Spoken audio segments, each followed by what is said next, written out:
Greetings everyone, welcome to Akyat Labs.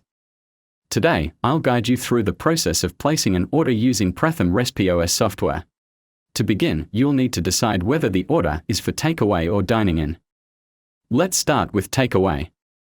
Next, select your desired category, and once selected, the product section will be displayed. From here, choose the product you wish to order. You'll also have the option to select modifiers if applicable, then simply click Add to Cart.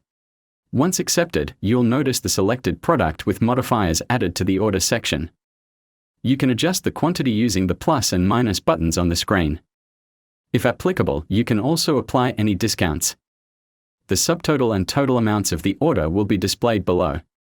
If you accidentally added a product, simply delete it by clicking on the delete icon. Now, proceed to click on the Pay button. A payment section will appear, allowing you to choose between cash or card payment, or both simultaneously. Additionally, you can input waiting and delivery times as needed. Upon clicking Accept, a prompt will ask if kitchen prints are required. Selecting Yes will print both kitchen and counter receipts, while selecting No will only print a counter receipt. Finally, enter the amount and click Accept.